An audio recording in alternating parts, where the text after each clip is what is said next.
శ్రోతలకు నా హృదయపూర్వక నమస్కారములు. మన శ్రోతలలో ఒక సోదరుడు ప్రశ్నను పంపడం జరిగింది. ఆ ప్రశ్న, మీరు చెబుతున్నటువంటి అనేక శీర్షికలు ఎప్పటి నుంచో వింటున్నాను. మహిమలు, మాయలు, అద్భుతాలు లేనటువంటి ఏకమైనటువంటి అన్ని జన్మలకు మరుజన్మలకు కారణభూతమైనటువంటి మొత్తం సృష్టికి కారణభూతమైనటువంటి అనంత ఆత్మశక్తి అర్థమవుతున్నది. ప్రాణశక్తి, నాలోని ప్రాణశక్తి కూడా అర్థమవుతున్నది. అయితే ఇవన్నీ ఎంత అర్థం చేసుకున్నా మనం ఇప్పుడు ప్రస్తుతం శరీర వ్యాధులు, బాధలు, ఇబ్బందులు, చెడు అలవాట్లు, ఆర్థిక ఇబ్బందులు, అశాంతికరమైనటువంటి విషయాలు, వీటి గురించే ఎక్కువ ఎందుకు ఆలోచిస్తున్నాము? అనంత ఆత్మశక్తిని మనం ఎందుకు అర్థం చేసుకోలేకపోతున్నాము? మనస్సులో అంటే మనస్సు అనేది ప్రాణశక్తిలో ముద్రించబడిన 1%, ఒక చిన్న భాగం అయితే శరీర మరణం తరువాత మనసు స్థితి ఏమిటి లేదా మనస్థితి ఏమిటి? అంతయు ఏకత్వమే కదా. అనంత ఆత్మశక్తిని సాధన ద్వారా మనం ఎలా అర్థం చేసుకోగలము? ఆధ్యాత్మిక జ్ఞానముతో మంచి చెడులు, సుఖదుఖము, విచారముల ద్వారా అశాంతి ఒడిదుడుకులను ఎలా భావనలో, జీవితంలో అన్వయం చేసుకోవాలి, ఆచరణ చేయాలి? దయచేసి వివరించగలరు. వీరు ఈ ప్రశ్న అడిగిన వారు ఇంతకు ముందు కూడా చాలా ప్రశ్నలు అడిగారు. నాకు తెలిసి కొన్ని సంవత్సరాల నుంచే వీరు వింటున్నారు. ఇంతకు ముందు కూడా అనేక ప్రశ్నలు అడగటం జరిగింది. వీరి అభిప్రాయాలు చాలా రాశారు. అందులో ప్రశ్న యొక్క భాగం మాత్రమే నేను చదివి వినిపించాను. ప్రశ్నను అర్థం చేసుకునే ప్రయత్నం చేస్తే ఈ సోదరుడి యొక్క అభిప్రాయం ఏంటి అంటే, వివరాలు అర్థమవుతున్నాయి. ఆత్మశక్తి గురించి మాట్లాడుకుంటున్నప్పుడు వివరాలు అర్థమవుతున్నాయి. అది మనసుగా కానీ, లేదా సృష్టిగా కానీ, లేదా మరుజన్మలు కానీ, లేదా మహిమలు, మాయలు, అద్భుతాలు లేకపోవటం కానీ, ఏకత్వతత్వం అదే అనే విషయం కానీ, ఇవన్నీ అర్థమవుతున్నాయి, వినటానికి అర్థమవుతుంది.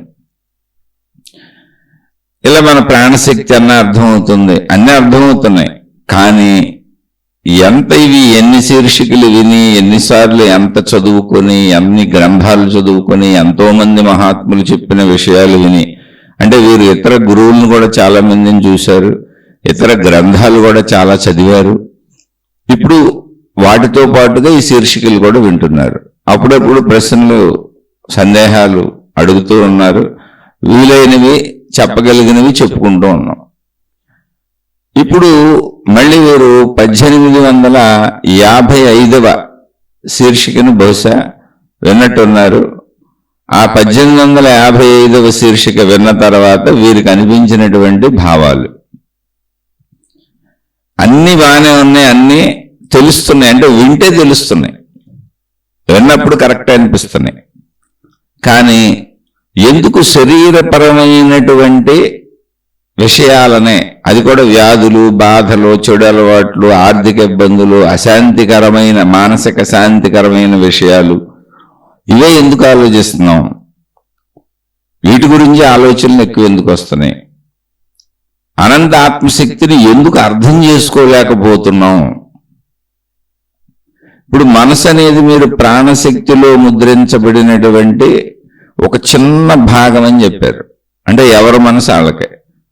సృష్టిలో ఎన్ని జీవరాశులు ఉన్నాయో, ఎన్ని మనసులు ఉండే అవకాశం ఉందో, అన్ని మనసులు ఆ ప్రాణశక్తిలో, ఒకే ప్రాణశక్తిలో విడివిడిగా ఎవరికాళ్ళు ప్రింట్ చేసుకున్న వాళ్ళ సొంత మనసులు. ఇది సత్యం. ఎందుకనంటే ఇద్దరు మనుషులు అసలు ఒకలా ఉండరు, లేరు. ఎవరి మనసు వాళ్ళదే, ఎవరి ఆలోచన వాళ్ళదే, ఎవరి భావం వాళ్ళదే. ఇవన్నీ అర్థమవుతున్నాయి. మరి చనిపోయిన తర్వాత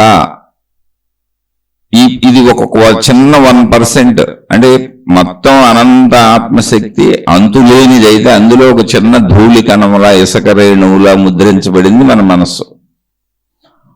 అది మరి మన శరీరం మరణం తర్వాత దాని స్థితి ఏంటి అంటే అది అంతా ఏకత్వమే కదా. అంటే అది కూడా వారికి అర్థమైంది మనం చెప్పుకున్నప్పుడు, కానీ మళ్ళీ కన్ఫ్యూజన్ వస్తుంది. ఇక్కడ గుర్తుపెట్టుకోవాల్సిన విషయం ఏంటంటే, మనస్సు అసలు మరణము అనేది శరీరమునకు జరిగే ప్రక్రియ. శరీర శిథిలత్వము మరణము మనం అంటుంది అది.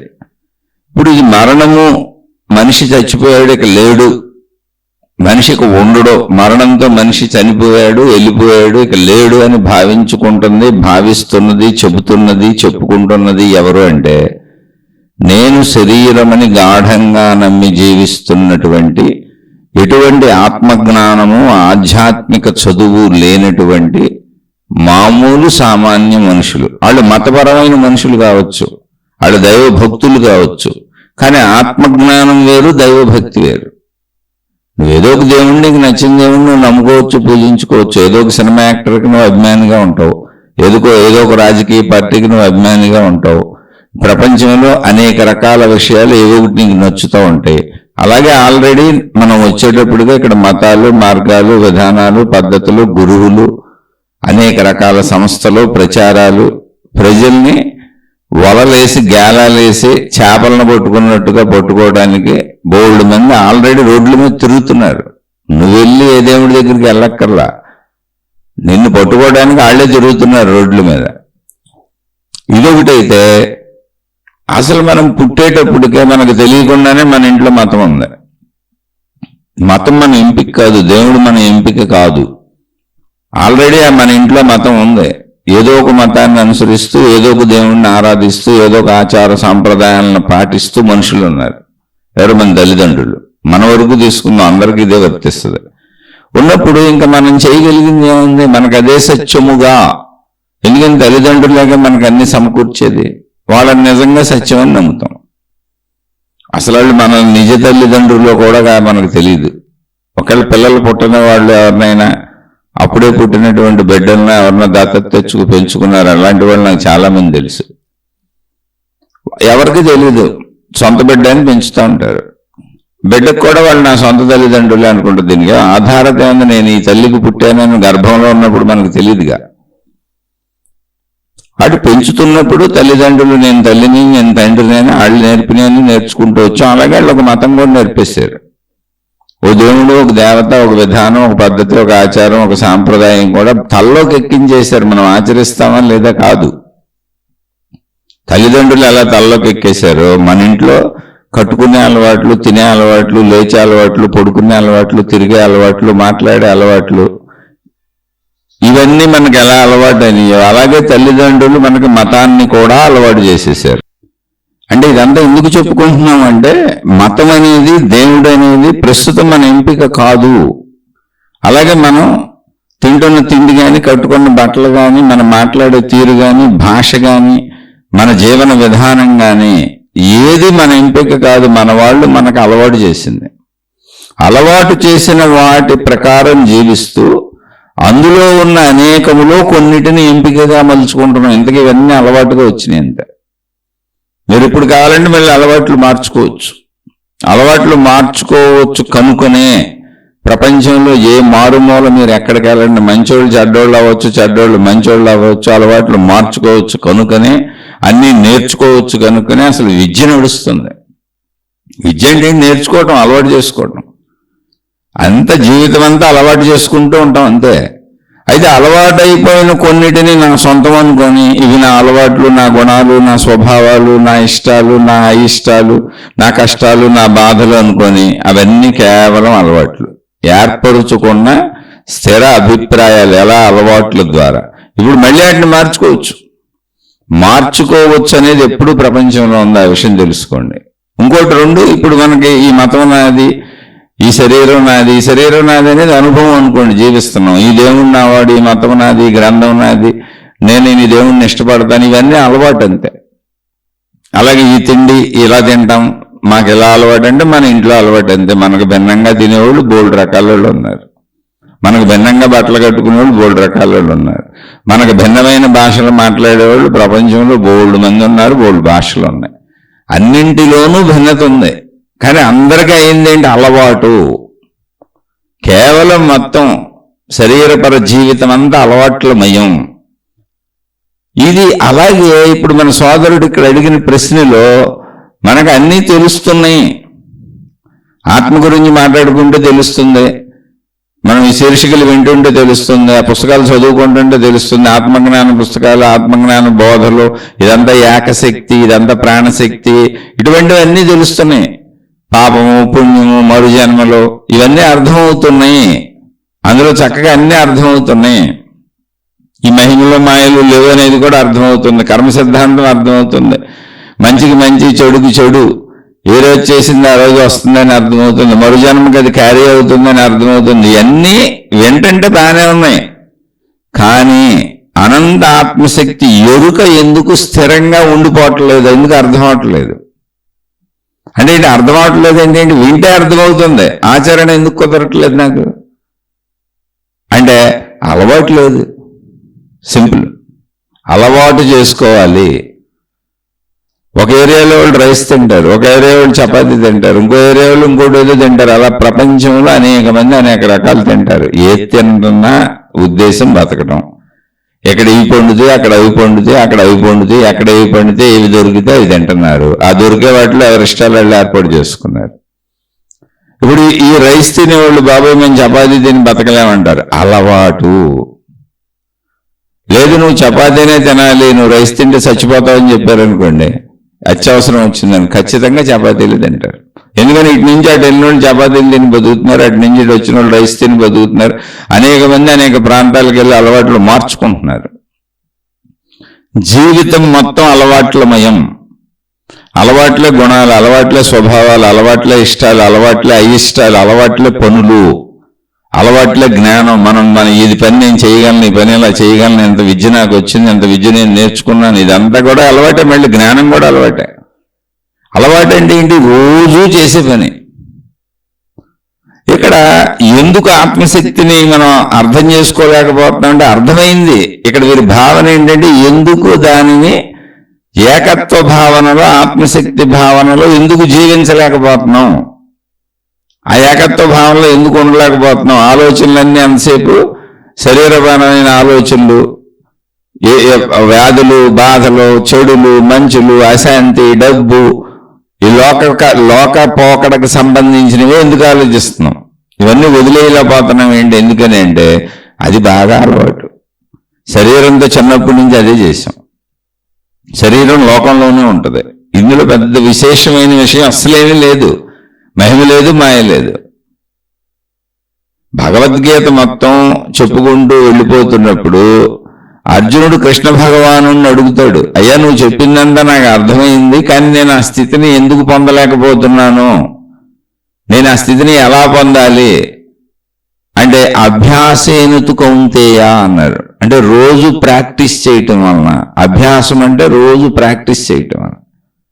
ఇప్పుడు రన్నింగ్కి వెళ్ళేవాళ్ళు రోజు ప్రాక్టీస్ చేస్తారు, వాకింగ్కి వెళ్ళేవాళ్ళు రోజు ప్రాక్టీస్ చేస్తారు, జిమ్కి వెళ్ళేవాళ్ళు రోజు ప్రాక్టీస్ చేస్తారు. ఎందుకు చేస్తున్నారు? శారీరక ఆరోగ్యం కోసం.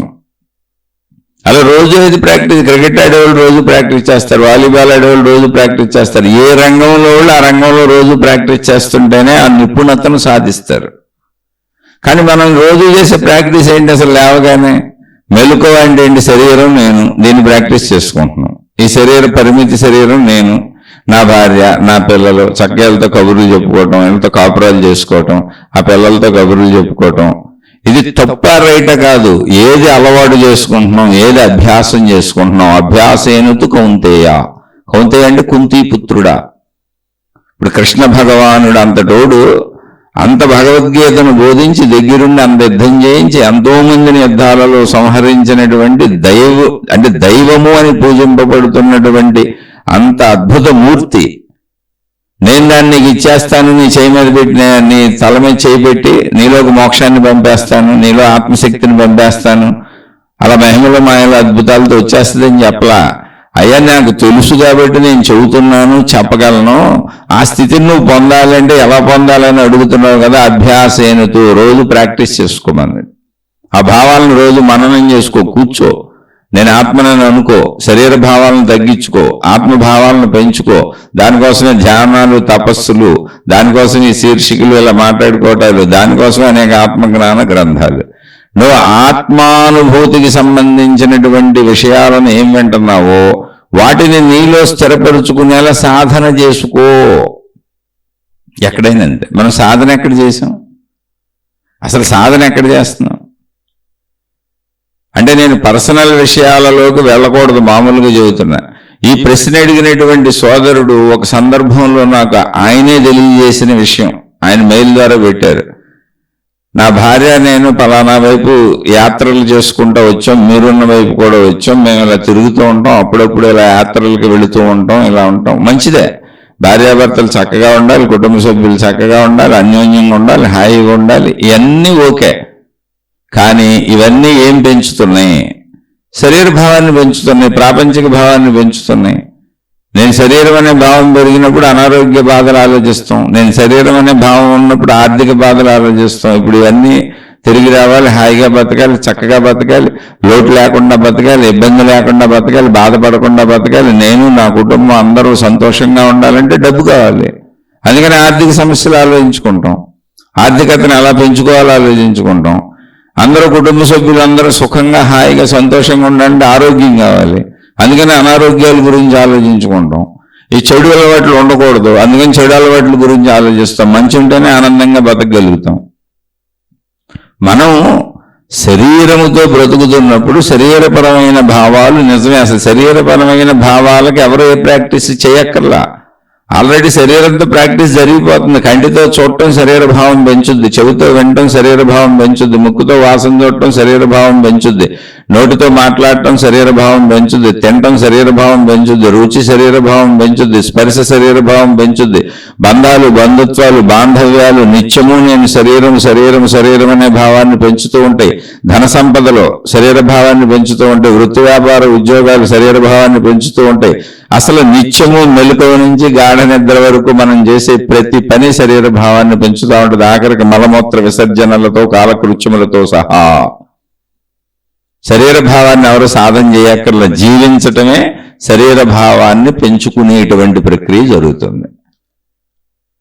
అలా మనం చక్కగా మా భార్యాభర్తలు మేము అందరం చక్కగా టూర్లు వెళ్తాం, అటు వెళ్తాం ఇటు వెళ్తాం, సంతోషంగా ఉంటాం, ఇటు తిరుగుతాం అడు తిరుగుతాం, మా పిల్లలు మేము సంతోషంగా ఉంటాం, అడు తిరుగుతాం ఇటు తిరుగుతాం. హఠాత్తుగా మళ్ళీ నాకు ఆత్మజ్ఞానం రావట్లేదు ఏంటి, నేను ఎందుకు దాని గురించి ఆలోచించలేకపోతున్నానంటే దాని గురించి ఏం చేశాం? శరీర భావాలను వదిలేయాలని బోల్సార్లు చెప్పాను. శరీర భావాన్ని వదిలేయాలి, మనసులో ఉన్న మనసుకు సంబంధించిన ప్రాపంచిక శరీర భావాలను వదిలేయాలి. ప్రాణశక్తిలో, నిశ్శబ్ద ప్రాణశక్తిలో, ఏకాంతంలో నాలో నేను, నాతో నేను, నన్ను నేను అనుభవిస్తూ ఎటువంటి శరీర భావన కాకుండా, ఎటువంటి మనోభావన కాకుండా, ఎటువంటి ప్రాపంచిక భావన కాకుండా కేవలము ఉన్నానన్న ఉనికి భావనతో, ఇంకా బాగా స్పష్టంగా అర్థం అవ్వాలి అంటే నా చుట్టూ ఉన్న ఖాళీ ప్రదేశం ఏదున్నదో, ఒక మనిషిగా శరీరం ధరించి ఒక ప్రదేశంలో కూర్చొనో నిలబడో ఉన్న నాకు నా చుట్టూ ఖాళీ ప్రదేశం ఉంటుంది. నేను కదలాలన్నా, నేను తిరగాలన్నా, నేను బతకాలన్నా, నేను జీవించాలన్నా ఆ ఖాళీ అనే దాంట్లోనే జీవిస్తూ ఉంటుంది ఈ శరీరం. శరీరము నేనన్నది సాధన చేయక్కర్లా, ఆల్రెడీ జీవితము అనేది జీవించడమే శరీరము నేనన్న భావాన్ని పెంచుతూ ఉంటుంది. ఇంకా దానికి పెద్ద సాధన అవసరం లేదు, అది వద్దన్నా కుదరదు, ఆ సాధన జరిగిపోతూనే ఉంది. ఇప్పుడు దానికి ఆపోజిట్ సాధన చేయాలి మనం.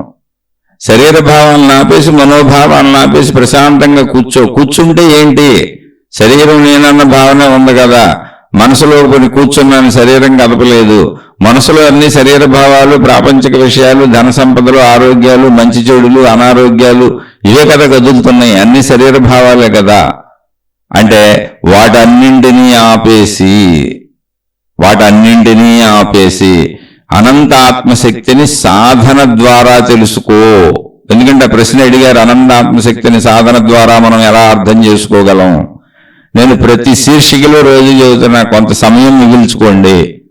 ఆ మిగిల్చుకున్న సమయంలో భార్య లేదు, భర్త లేదు, పిల్లలు లేరు, అసలు కుటుంబం లేదు, ప్రపంచం లేదు, మర్చిపోండి ప్రపంచాన్ని. గాఢ నిద్రలో ఎలా అయితే సమస్తాన్ని వదిలిపెట్టి నిద్రలోకి వెళ్ళిపోతున్నారో అటువంటి నిద్రాస్థితిని మెలకువలో పొందడం కోసం ఒక పావు గంటో, అరగంటో, గంటో మీ వీలుని బట్టి సమయం మిగిల్చుకోండి. ఆ సమయంలో ఇక ఎటువంటి ఆలోచన వద్దు. నిద్రాస్థితికి వెళ్ళినప్పుడు ఏం జరుగుతుందో అలాంటి స్థితి కోసం ప్రయత్నించండి, బలవంతంగా కాదు, ప్రశాంతంగా హాయిగా కూర్చోండి, విశ్రాంతిగా కూర్చోండి. మీకు ఏ ఫ్యాన్ కావాలంటే ఫ్యాన్ వేసి కూర్చోండి, మీకు అలవాటు ఉంటే ఏసీ కావాలంటే ఏసీ పెట్టి కూర్చోండి, మీకు ఎలా సౌఖ్యమో అలా కూర్చోండి. ఇలా కూర్చోవాలా, ఇవి ఉండొచ్చా, ఇవి ఉండొచ్చా అడక్కండి. అసలు మీకు ఎలా సౌఖ్యమో అలా కూర్చోండి. కూర్చున్నాక ఇంకా శరీర భావాలు వదిలేయాలి అని నిర్ణయించుకోండి కూర్చుంది. అందుకే కళ్ళు మూసేయండి. మిగిలినవేవి మనం ఏం చేయలేం. కళ్ళు ఒక్కటే మూయగలం. చెవులు మూయడానికి లేదు, స్పర్శని ఆపడానికి లేదు. వాసనలో తెలుస్తూనే ఉంటాయి, గాలి పీల్చుకుంటాం కాబట్టి. ఇక మిగిలింది ఏం చేయలేం. కళ్ళు మూసి కూర్చోండి. ఈ భావాలు నాకు అక్కర్లేదు అని నిర్ణయించుకోండి. శరీర భావాలు ఈ పావు గంట, అరగంట, గంట ఒక సమయం పెట్టుకోండి. ఏకాంతంగా కూర్చోండి, ఒంటరిగా కూర్చోండి. మీకు మీరే చెప్పుకోండి, నాకు శరీర భావాలు అక్కర్లేదు, మనోభావాలు అక్కర్లేదు, ప్రాపంచిక భావాలు అక్కర్లేదు, కేవలము నాకు ఆత్మభావము మాత్రమే కావాలి. ఇప్పుడు నాది ఆత్మభావ సాధన, అనంత ఆత్మశక్తి సాధన. అదే ఆకాశ ధ్యానము. దానికి కావాలంటే మీకు పేరు కూడా పెట్టిస్తాను. ఎందుకంటే ఊరికి ఇవన్నీ అనేక మంది అనేక రకాలుగా తయారు చేసి రకరకాల పేర్లు పెట్టి గందరగోళం అవుతుందని నేను వివరించట్లా, వివరణ ఇవ్వట్లా. ఇప్పుడు పెట్టుకోండి ఆకాశ ధ్యానము. నాకు శరీర స్థితులు వద్దు, ఆ తలంపులు నాకు వద్దు. నాకు శరీరపరమైనటువంటి తలంపులు వద్దు, శబ్దస్పర్శ రూప రసగంధముల తలంపులు వద్దు. ఇప్పుడు నేను వాటిని స్వీకరించను, నాకు అక్కర్లేదు. వస్తున్నా సరే రిజెక్ట్ రిజెక్ట్ రిజెక్ట్. ఎంతకాలమైనా సరే టైం పడుతుంది అది.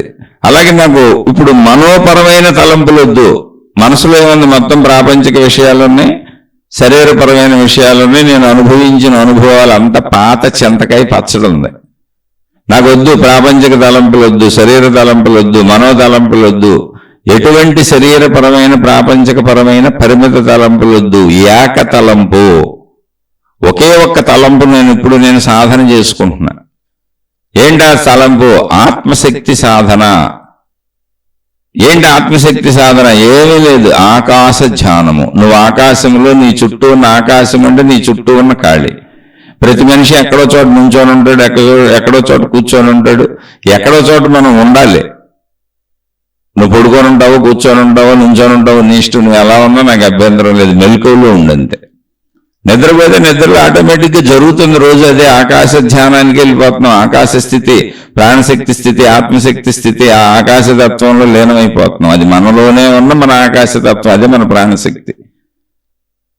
దాన్ని ఇప్పుడు మెలకువలో నాకు ఎలా సాధన చేయాలి కాదు, ఇదే సాధన.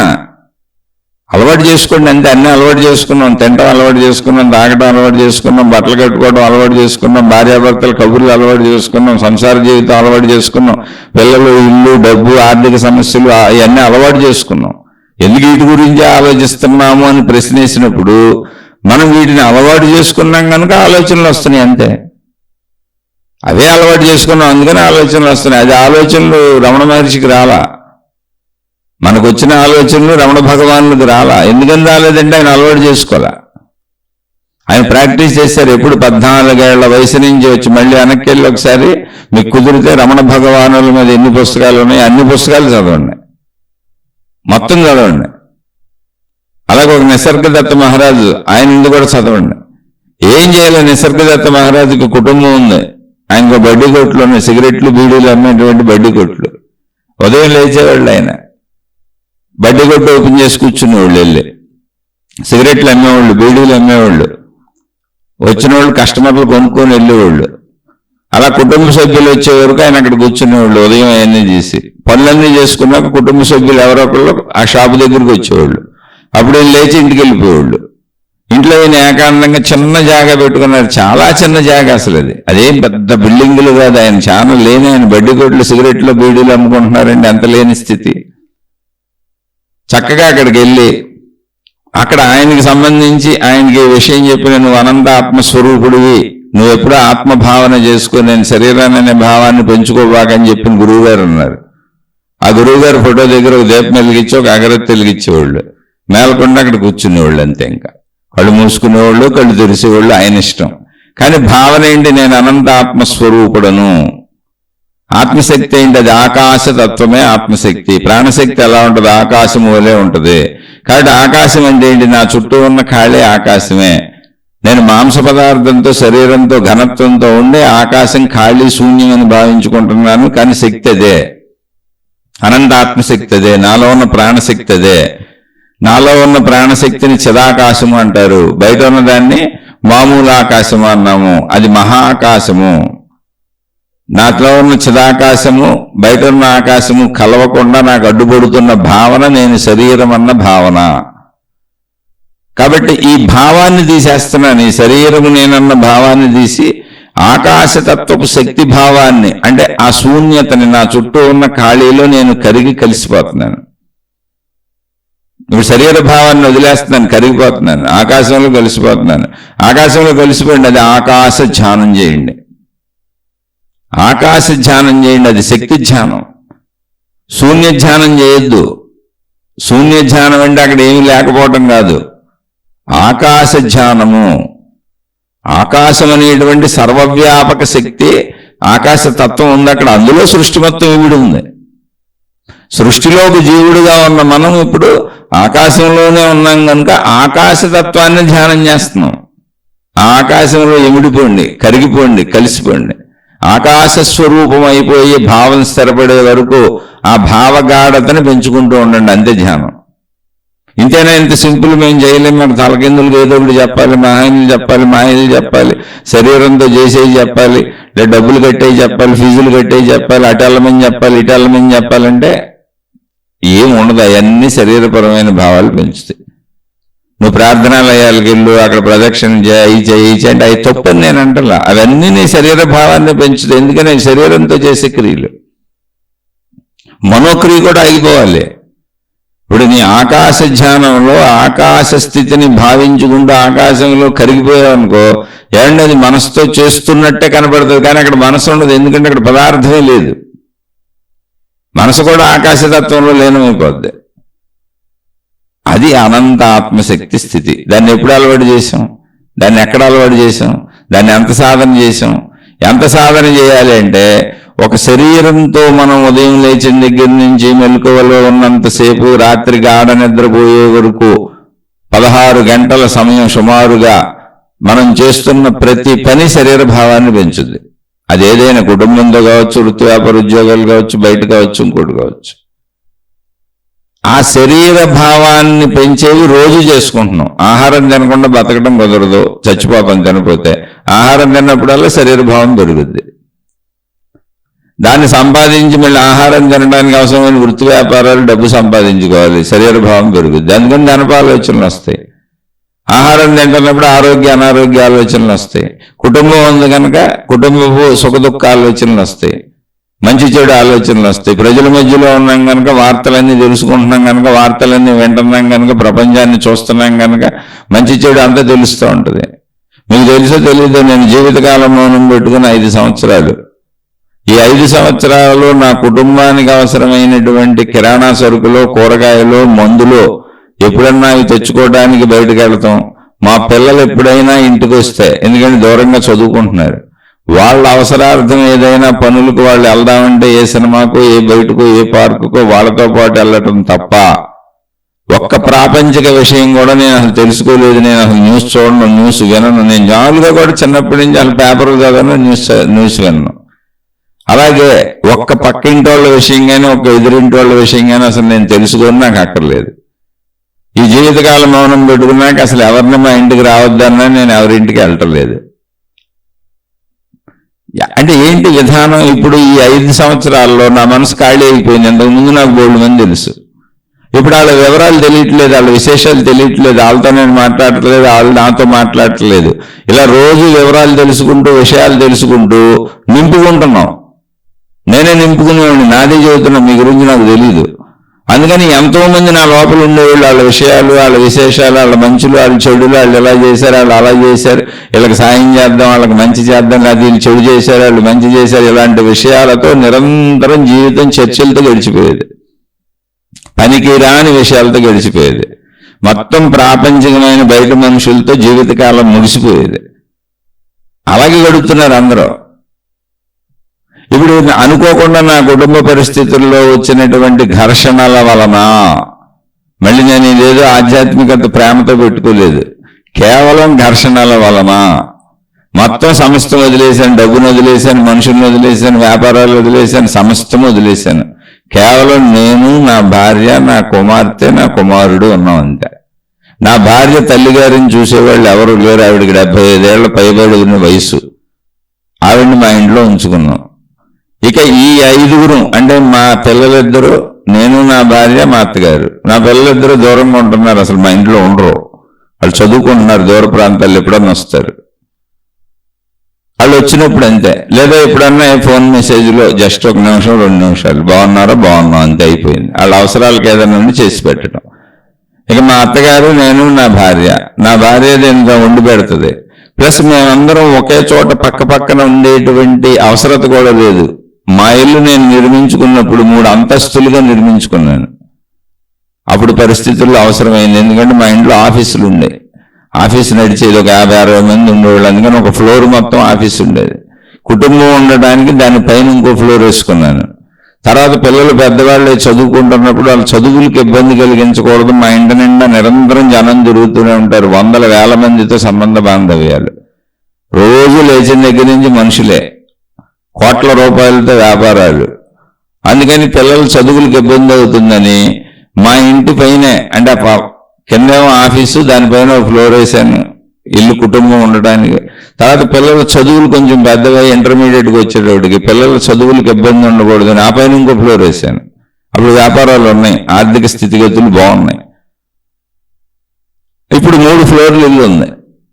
నేను అసలు సపరేట్గా ఒక ఫ్లోర్లో ఉంటాను, నా ఫ్లోర్లోకి ఎవరూ రారు. ఎప్పుడైనా ఆ ఫ్లోరు అక్కడ తుడిచే వాళ్ళు వచ్చి తుడిచి వెళ్ళిపోతారు అంతే. ఇంకా అక్కడికి అన్నీ వచ్చేస్తాయి నాకు. నేను తాగే కాఫీ అక్కడికే వస్తుంది, టీ అక్కడికే వస్తుంది, అక్కడ పెట్టి వెళ్ళిపోతారు. నన్ను ఎవరు డిస్టర్బ్ కూడా చేయరు. అంటే నేను ఎందుకు చెబుతున్నానంటే అలా పరిస్థితులు కుదరటం వల్ల మీకు చెప్పగలుగుతున్నా. ఇలా చెప్పగలుగుతున్నా కూడా నేను దాన్ని పొందలా. ఎందుకు పొందలేదంటే అభ్యాసేనతు కౌంతేయ, కృష్ణ భగవానుడు చెప్పింది, అభ్యాసము చేయి, దానివల్ల మాత్రమే వస్తుంది. రోజు ప్రాక్టీస్ చేయి.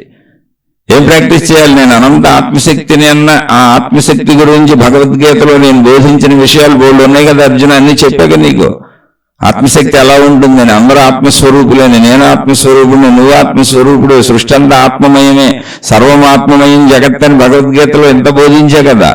ఆ ఆత్మభావాన్ని సాధన చేయి. ఎందుకని శరీర భావాన్ని నువ్వు సాధన చేయక్కర్లా, నువ్వు జీవించేది శరీరంతోనే.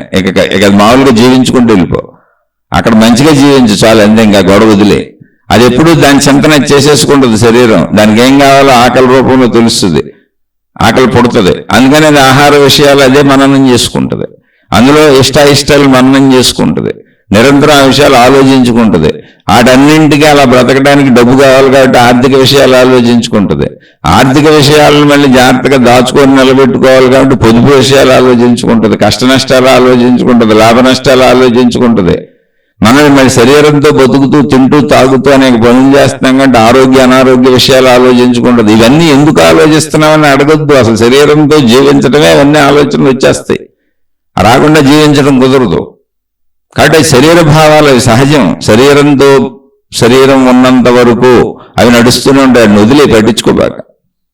ఒక ట్రాఫిక్ రోడ్లో మనం వెళ్తున్నప్పుడు 1000 మంది మన పక్క నుంచి వెళ్ళిపోతుంటారు, అనేక మంది మనకు ఎదురొస్తుంటారు, పక్క నుంచి వెళ్ళిపోతుంటారు.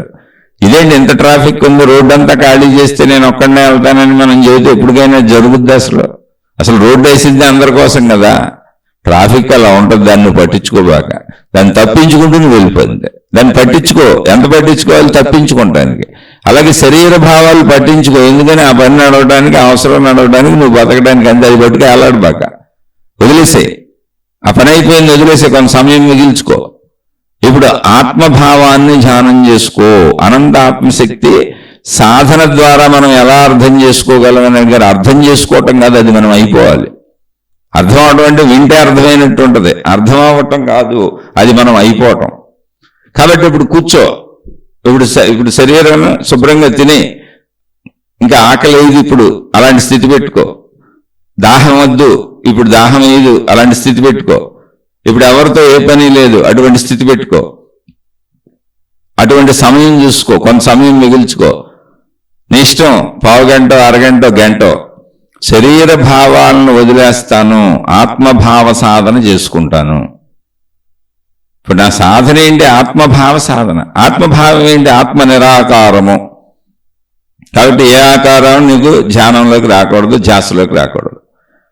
ఆత్మ ఏంటి? నిర్గుణము. కాబట్టి ఏ గుణము నీలో ప్రతిఫలించకూడదు, నీకేమీ అనిపించకూడదు, నీకు ఏ దృశ్యము తలంపులోకి రాకూడదు, ఏ శబ్దం తలంపులోకి రాకూడదు, ఏ స్పర్శ తలంపులోకి రాకూడదు, ఏ వాసన తలంపులోకి రాకూడదు, ఏ రుచి తలంపులోకి రాకూడదు, ప్రపంచానికి సంబంధించిన ఏ విషయము తలంపులోకి నాకు రాకూడదు. ఎందుకని ఆత్మభావము నిరాకారము, నిర్గుణము, అనంతము, అఖండము, సర్వవ్యాపకము. ఇలా చెప్పబడిందంతా ఏ స్థితిలో ఉంటుందయ్యా? అసలు మేము ఏదో దాన్ని భావనాలంబన కోసం, భావన సౌలభ్యం కోసం, సాధన సౌలభ్యం కోసం కావాలి కదా మాకు అంటే ఆకాశము. ఆకాశమే అనంత ఆత్మశక్తి. ఆకాశం ఇక్కడ ఉంది, దాంట్లోనే మనం జీవిస్తున్నాం. ఆకాశం నీ కళ్ళకి ఖాళీగా కనపడతానే ఉంది, అదేమీ లేదనుకొని నువ్వు జీవిస్తున్నావు. నీటిలోని చేప ఎలా అయితే అది నీరని అనుకోవటం లేదో, అది ఖాళీ అనుకొని నీటిలో చేప ఎలా బతుకుతుందో, అది నీరు అనుకొని నీరు మనకు అడ్డం వస్తుంది, చేపకి నీరు అడ్డం రాదు. నీటి లోకమే దాన్ని, అది దానికి నీరు కాదు, అది దానికి ఆకాశం. చేపకి నీరు ఆకాశం, మనకి ఆకాశంలా కనపడుతుంది. ఏంటో మనకు తెలియదు, శక్తి, ఆత్మశక్తి. కానీ అది మనకు ఆకాశం. మన శరీర నిర్మాణానికి అదే ఆకాశం. చేపకి నీరు ఎలా ఆకాశమో ఖాళీగా కనబడటం చేత చేప ఎలా తిరుగుతుందో, మనం ఖాళీగా కనబడుతున్నటువంటి ఈ ఆకాశము అని పిలువబడుతున్నటువంటి అనంత ఆత్మశక్తి, అదే నా ప్రాణశక్తి. అందులోనే మనం సంచరిస్తున్నాం శరీరాలతో.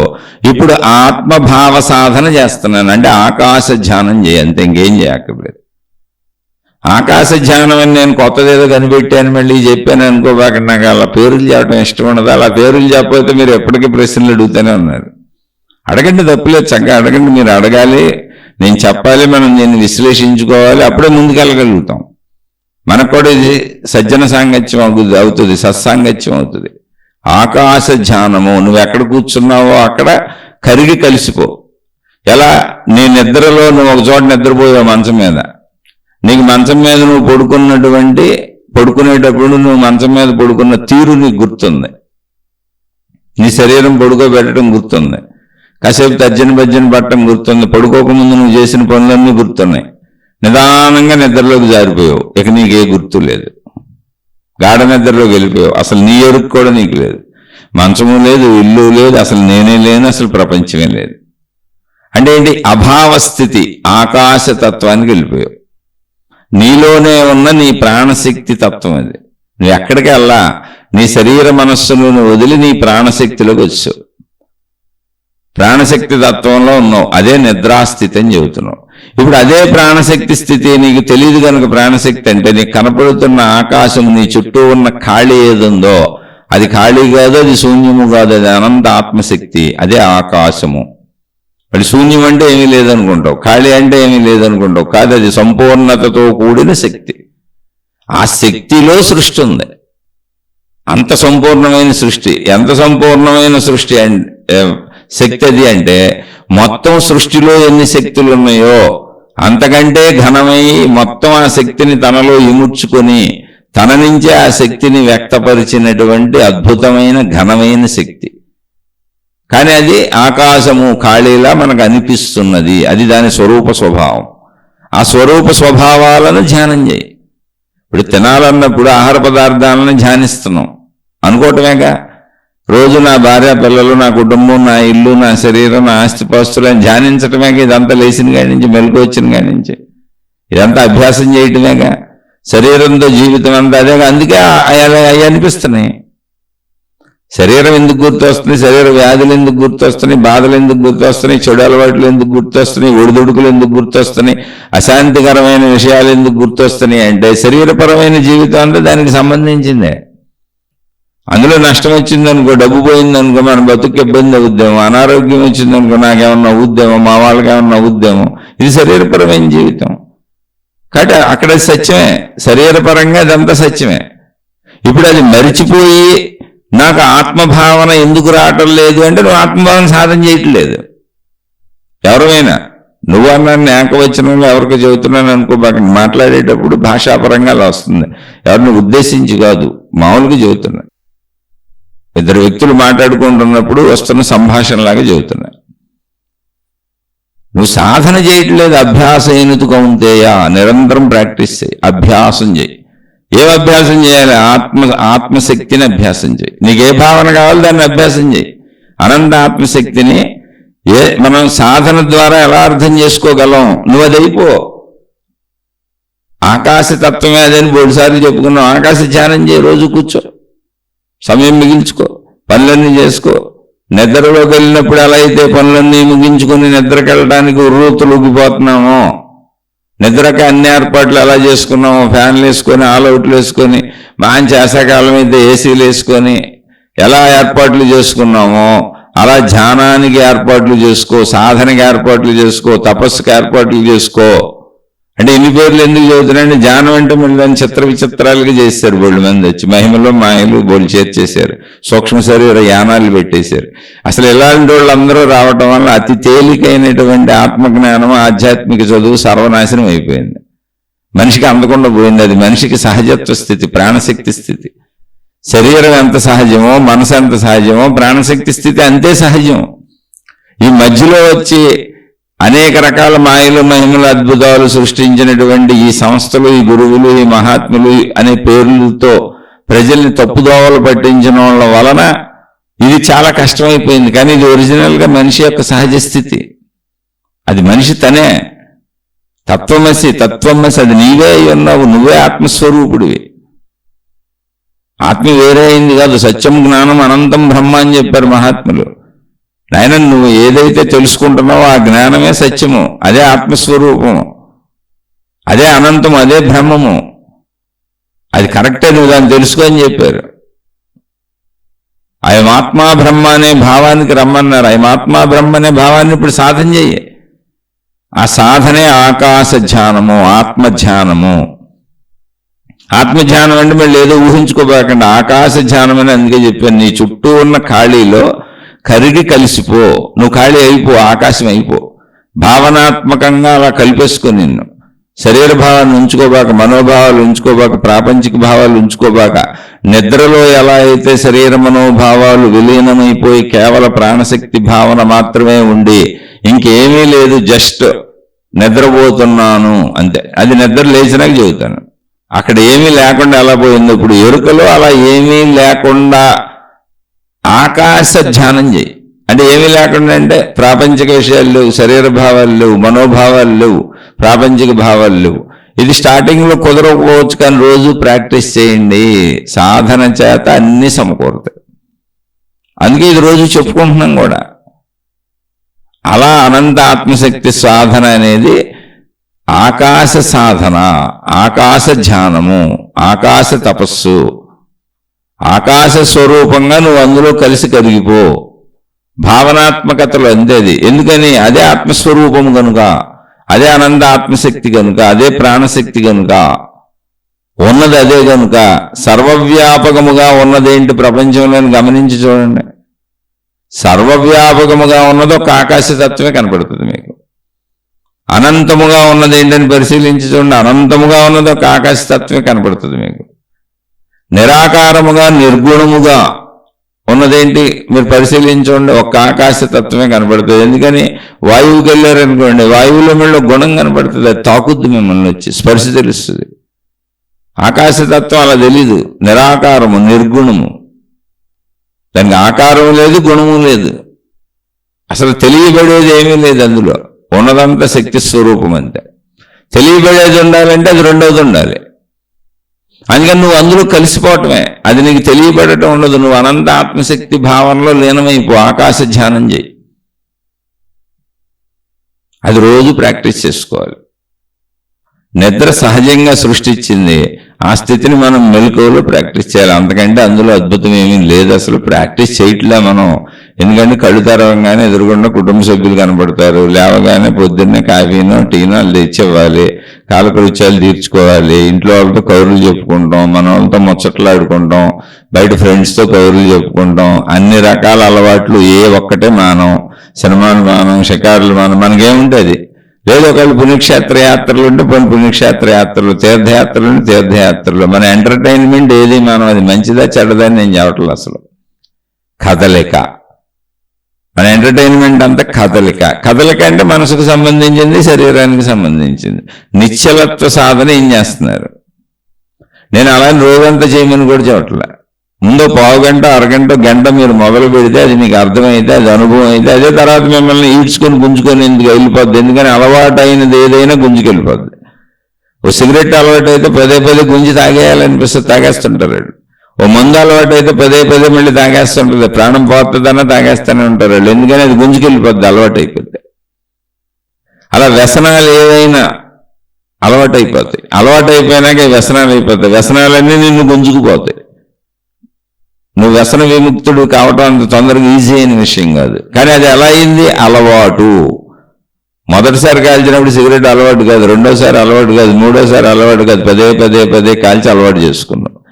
అలా వ్యసనాలన్నీ అంత టీలు, కాఫీలు, సిగరెట్లు, డబ్బు సంపాదించడం, భార్యాభర్తల సంబంధాలు, నేను నా కొడుకు, నా ఇల్లు, నాది, నా వాళ్ళు, ఇవన్నీ ఇలాగే అలవాటు చేసుకున్నాం. శరీర భావాలు పెంచుకోవడం, మనోభావాలు పెంచుకోవడం, పదే వాటిని చేయటం వలన అవి అలవాట్లుగా మారిపోయినాయి. ఆ అలవాట్లు ఇప్పుడు మనం ఈడ్చుకుపోతున్నాయి. అంటే అంతకు మించి అందులో విశేషత లేదు. అలాగే ఇప్పుడు దీన్ని అలవాటు చేసుకో. ఈ అలవాటు నువ్వు చేసుకోవాలి.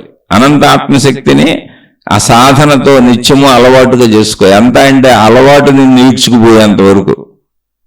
ఇక అలవాటు ఈడ్చుకుపోయి నేను అనంత ఆత్మశక్తిని అని నిన్ను అందులో కూర్చోబెట్టేయాలి. అలా కూర్చోపెట్టేసింది రమణ భగవానుల్ని. అందుకే ఆయన శరీరం నేను కాదని ఆయన చేతి మీద పుండు వస్తే ఆ పుండుకు 3 సార్లు కత్తులతో కోసి ఆపరేషన్లు చేస్తుంటే, అయ్యా ఆపరేషన్ కత్తులతో కోస్తే చాలా నొప్పిగా ఉంటుంది, భరించలేరు, రక్తం వరదలై ప్రవహిస్తుంది, భరించలేనంత బాధ. అది మత్తు ఇంజక్షన్ ఇస్తాం, కొంచెం ఆ మత్తు ఇంజక్షన్ ఇచ్చినాక ఆపరేషన్ చేస్తామన్నారు. ఇప్పుడు అందరికీ ఆపరేషన్లు మత్తిచ్చే చేస్తారు. అంటే ఆయన చిరునవ్వు అసలు నేను శరీరమే కాకపోతే మళ్ళీ దీనికి ఒక శరీరం ఉందని గుర్తేయండి, దానికి మీరు మత్తు ఇవ్వటం ఏంటి, దానికి మీరు ఆపరేషన్ చేయటం ఏంటి, అసలు ఈ గొడవ అంతా ఏంటి, నేను అసలు శరీరమే కాదు, నేను అనంత ఆత్మస్వరూపుడును అనేంత ఆయన సాధన, ఆయన భావం ఆయన్ని గుంజుకెళ్ళి అందులో కూర్చోబెట్టేసింది. శరీరాన్ని కత్తులతో కోసారు, 3 సార్లు కోసారు. రియల్గా జరిగింది. రమణ మహర్షికి కాదు, చాలా మంది మహాత్ములకి జరిగింది. రమణ మహర్షిది దగ్గరలో మనకి నిరూపణగా దొరికింది, మీకు చెబుతున్నా. ఇంకా అనేక మంది మహాత్ములకి నాకు తెలిసిన వాళ్ళు ఉన్న రామకృష్ణ మిషన్లో కొంతమంది అందులో సాధువులుగా వెళ్ళి ఆ మిషన్లో కొన్ని సేవా కార్యక్రమాలు చేస్తూ కొంచెం చిన్న పోస్టుల్లో, పెద్ద పోస్టులకు వెళ్ళి అక్కడ జీవిత అంకితం చేసిన కొంతమంది సాధనలు చేసి మత్తు లేకుండా ఆపరేషన్ చేయించుకున్న వాళ్ళు ఉన్నారు. అలా చాలా మంది ఉన్నారు ప్రపంచంలో, మహనీయులు, మహాత్ములు. వెలుగులోకి వచ్చి గ్రంథస్థమైనటువంటి రమణ మహర్షి చరిత్రను చెబుతున్నారు. ఎందుకంటే అది అందుబాటులో అందరికీ ఉంది, సాక్ష్యాధారాలతో. అక్కడ ఇది భావమార్పు తప్ప ఏమీ అవ్వదు. అక్కడ భావమార్పే. మరి మీరు ఆ భావమార్పు మీరు కదా చేసుకోవాలి. మిమ్మల్ని ఒక అలవాటు ఎంత ఈడ్చుకెళ్ళిపోవాలంటే, ఒక తాగుబోతుడు చచ్చిపోతానని తెలిసిన, భార్యా పిల్లలు నానా బాధలకు లోనవుతున్నారని తెలిసిన, రూపాయి సంపాదించి తెచ్చి ఇంట్లో ఇవ్వకపోగా తాగాలన్న తపనతో వాళ్ళని కొట్టి తిట్టి భార్య మెడలో ఆ పుస్తలతాళ్ళు లాక్కుపోయి, ఇంట్లో సామానులు లాక్కుపోయి అవన్నీ అమ్మేసుకు తాగేసి మురుగుంటల్లోనే పడిపోతుంటాడు. తాగుడు అనే ఒక వ్యసనం అది. అలాగే అనంత ఆత్మశక్తి అనేది మనకు అలా ఒక వ్యసనం, ఒక అభ్యాసం, ఒక ప్రాక్టీస్ అంత లోతుగా ఉండాలి. అంత లోతుగా రమణ మహర్షికి అయిపోయింది. అందుకే శరీరాన్ని కోసుకుంటానని కోసుకోమనండి ఆయన, మత్తక్కర్లేదని. అంత గాఢత వచ్చే వరకు శరీర భావాలు మీరు వద్దన్న వస్తానే ఉంటాయి. ఎందుకని జీవించటమే శరీరం కదా. మెలుకునే శరీరం, మెలుకున్న కాంచి కాలకృత్యాలు తీర్చుకునే శరీరం, తినేది, తాగేది, పరిగెత్తేది, వృత్తి వ్యాపార ఉద్యోగాలకు వెళ్ళేది శరీరం, అందరితో కబుర్లు చెప్పేది, కుటుంబ సుఖభోగాలు అనుభవించేది శరీరం. అన్నీ చేసుకుంటూ, అన్నీ తింటూ, అనుభవిస్తూ, సుఖదుఖాలకు లోనవుతూ, కష్ట నష్టాలకు లోనవుతూ, ఇతరులను కష్టపెడుతూ, తాను కష్టపడుతూ, రాత్రి నిద్రపోయే వరకు మొత్తం కదలికలన్నీ శరీరానికి సంబంధించినవే. మరి శరీర భావం మేరకు ఏం పెరుగుద్ది? శరీరపు ఆలోచనలు కాక ఏ ఆలోచనలు వస్తాయి? తర్వాత నిద్రపోయాం, నిద్రలో కళల్లో కూడా ఈ ఆలోచనలు వస్తాయి. ఎందుకని కళలు కూడా ఇలాగే సాగుతాయి? ఎందుకని శరీర భావంతోనే ఉన్నాం కనుక. ఇక్కడ ఆత్మభావాన్ని మీరు ఎప్పుడు ధ్యానం చేశారు? వినటం కాదు, వింటే అర్థమైనట్టు ఉంటుంది అంతే. కాదు, సాధన చేయండి. అభ్యాసేనుతు కౌంతేయ, ఓ కుంతిపుత్రుడా ప్రాక్టీస్ చెయ్యి.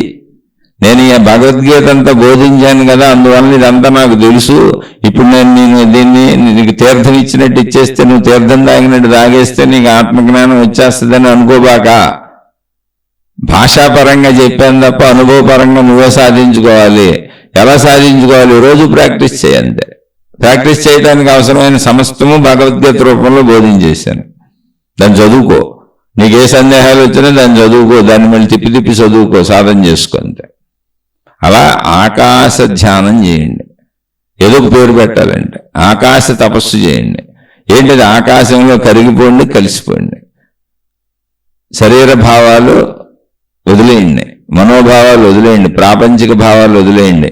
అలానే ఆకాశ భావం కొత్తదేదో సృష్టించుకోమంటలో నేను ఉన్నదే అదే ఆకాశం. అక్కడ మన చుట్టూ ఉన్న ఖాళీ అంతా ఆకాశమే. అసలు ఈ ఖాళీ లేకపోతే సృష్టి ఉండే అవకాశం లేదు. కాబట్టి ఆ భావంలో లీనమవ్వండి. అదే సాధన.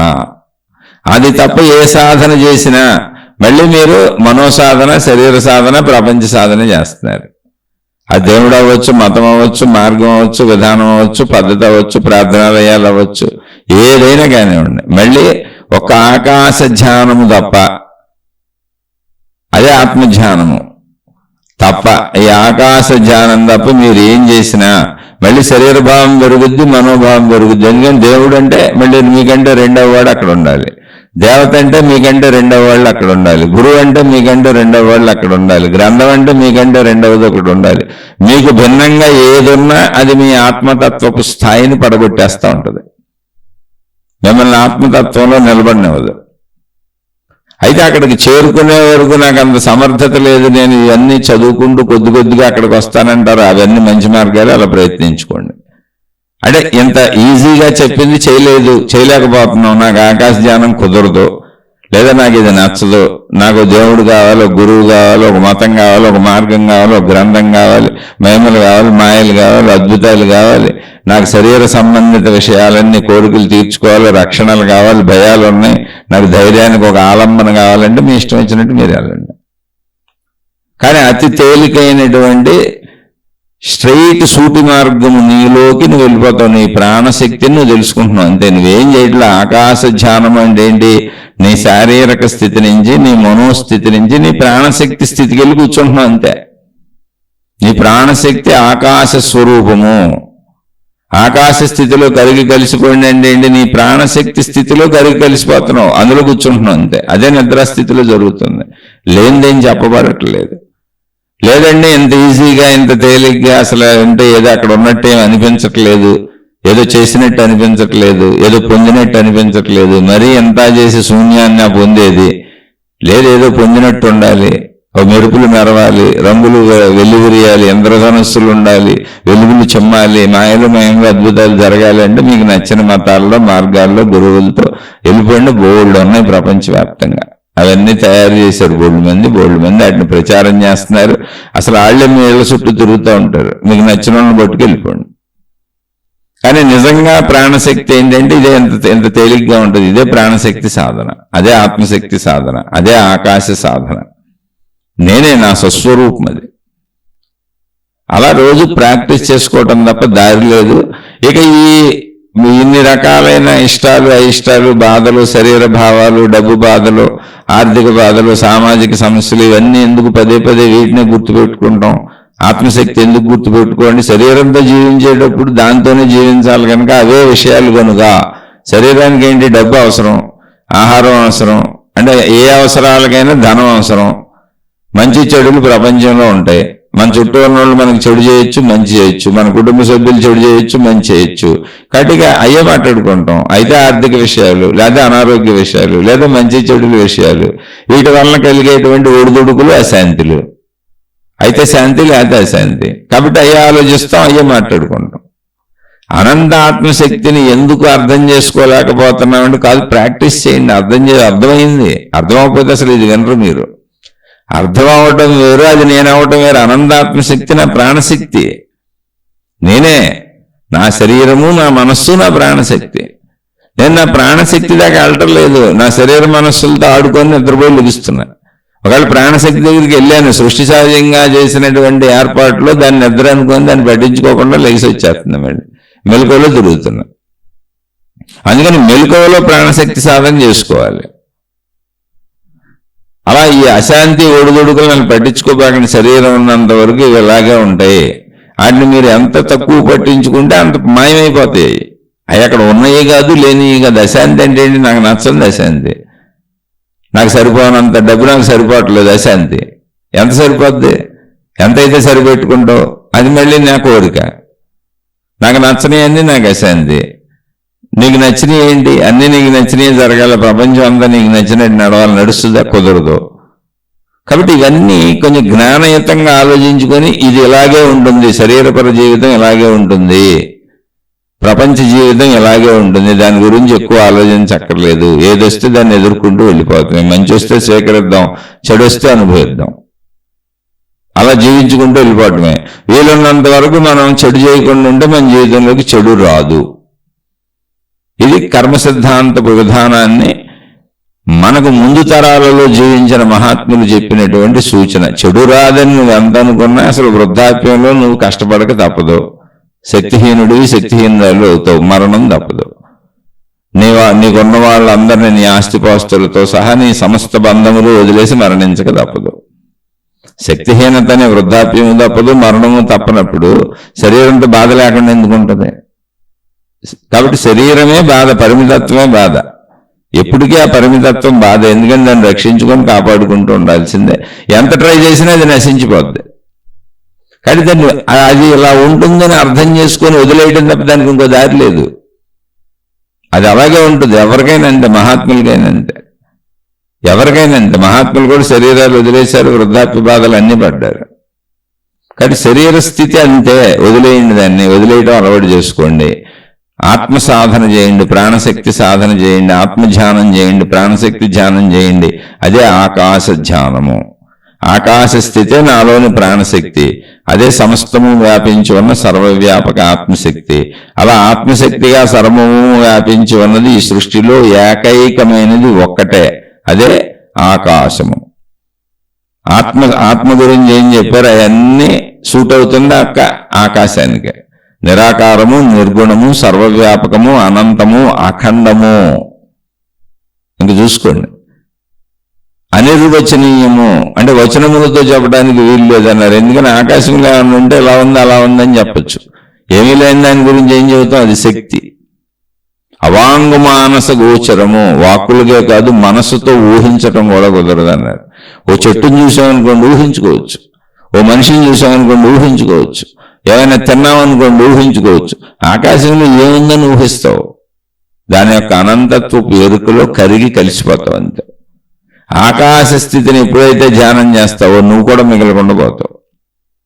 ఎలా అంటే సముద్రంలో పడిన నీటి బిందువు సముద్రమే అయిపోయినట్లుగా ఆకాశతత్వాన్ని ధ్యానము చేసిన వాడు ఆకాశమే అయిపోతాడు, స్త్రీలైన పురుషులైన. ఇలా జీవితంలో కొంచెం మనం రోజు కొంత సమయం మిగిల్చుకొని ఆకాశ ధ్యానాన్ని చేసుకొని సముద్రంలో నీటి బొట్టు కలిసిపోయినట్టుగా మీ భావాన్ని ఆకాశ భావంలో కలిపేసేయండి, ఆకాశతత్వంలో కలిపేయండి. మీ ఉనికిని, మీ ఎగ్జిస్టెన్స్ని ఆ ఆకాశంలో కలిపేయండి. అదే మీ ప్రాణశక్తి, అదే అనంతాత్మశక్తి. అదే వేరుగా కలపటం కాదు. భావనాత్మకంగా శరీరం భావించుకుంటుంది కనుక, మనసు భావించుకుంటుంది కనుక, పరిమితత్వం భావనలో ఉంది కనుక, నేను నాది నా వాళ్ళు అనే భావనలు ఉన్నాయి కనుక, అందుకని భావన అనే పదాలనే ఉపయోగించుకుంటున్నాం అక్కడ కూడా. ఈ పదం మనకు అలవాటు కనుక ఆకాశ భావంలో కరిగి కలిసిపోండి. ఇంకా ఏమైనా ఇక్కడ మీకు సందేహం వస్తే తప్పకుండా అడగండి, మళ్ళీ చెప్పుకుందాం. కానీ మళ్ళీ చెబుతున్నా, ఎందుకు రాలేదంటే అసలు ఈ సాధన ఎప్పుడు చేశారు మీరు ఉదయం నుంచి సాయంత్రం వరకు లేచిన నుంచి చేసేది శరీర సాధనేగా. భార్యాభర్తలు కబుర్లు చెప్పుకుంటున్నారు, శరీర సాధన కాదా? కాలకృత్యాలు తెచ్చుకుంటున్నారు, శరీర సాధన కాదా? శరీరం నేనన్న భావం పెంచుకోవటమేగా. అది తప్పదు కదా అంటే తప్పదు, కానీ ఆ శరీర భావాన్ని పెంచుతుంది. కుటుంబ సభ్యులు, డబ్బు దాచుకోవటం, ఇల్లు శుభ్రం చేసుకోవటం, నేను నాది నా వాళ్ళు జాగ్రత్త పెట్టుకోవటం, ఇతరులతో ఘర్షణలు పడకుండా ఉండటం, రోడ్డు మీద ట్రాఫిక్లో జాగ్రత్తగా వెళ్ళటం, రోడ్డు మీద ట్రాఫిక్ ఉందని అనుకోవటం, మనం రక్షించుకోవటం, కాపాడుకోవటం, ఇతరుల మనుషుల్ని గుర్తించడం, వాళ్ళు మంచోళ్ళు అనుకోవటం, వీళ్ళు చెడ్డోళ్ళు అనుకోవటం, ఇవన్నీ శరీర భావాలేగా. అన్ని శరీర భావాన్ని పెంచేవేగా. ఆకాశ ధ్యానం మీరు ఎప్పుడు చేశారు?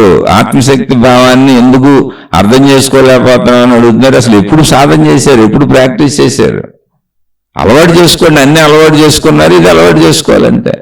ఎంత అలవాటు చేసుకోవాలి అంటే ఈ అలవాటు మిగిలిన అన్ని అలవాటుని డామినేట్ చేయాలి. అది రమణ మహర్షి చేశారు, అది నిసర్గదత్త మహారాజ్ చేశారు.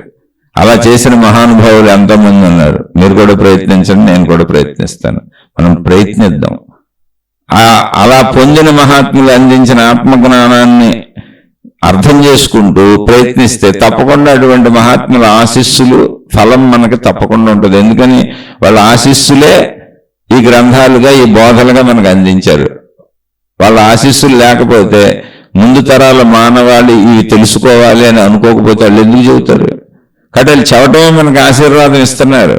ప్రత్యక్షంగానో పరోక్షంగానో ఆ మార్గంలో సాగే వాళ్ళకు వాళ్ళ ఆశీస్సులు ఇప్పుడు ఉంటాయి. మీరు ప్రయత్నించండి, నేను కూడా ప్రయత్నిస్తాను.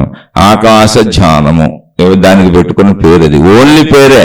దీన్నేమి ఆదరైజ్ చేయకండి, దీన్నేం పట్టించుకోబాకండి. అందులో కరిగి కలిసిపోండి. అదే మన ప్రాణశక్తి స్థితి. సాధన చేయకుండా ఏది రాదు. అభ్యాసేనతు కౌంతేయ, ఆకాశ ధ్యానాన్ని అభ్యాసం చేసుకుందాం. ఇంకేమైనా సందేహం ఉంటే తప్పకుండా అడగండి, మళ్ళీ మాట్లాడుకుందాం.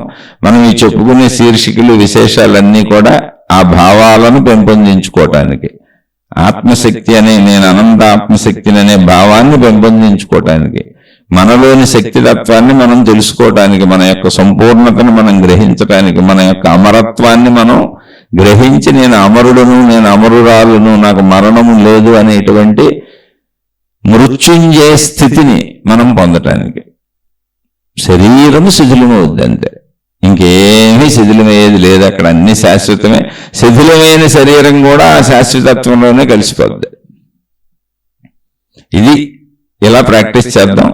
నేను చెప్పింది నచ్చిన వాళ్ళు, అర్థమైన వాళ్ళు ఆచరించుకునే ప్రయత్నం చేయండి. సందేహాలు వస్తే అడగండి. నచ్చని వాళ్ళు, నేను అతి సామాన్యుడను, దయచేసి నన్ను క్షమించి వదిలివేసి మీ మార్గాల్లో మీరు హాయిగా ముందుకు సాగిపోండి. శుభమస్తు. మీకు, మీ కుటుంబ సభ్యులకు మేలు చేకూరుగాక. మరలా మరొక కొత్త శీర్షికతో కలుసుకుందాం.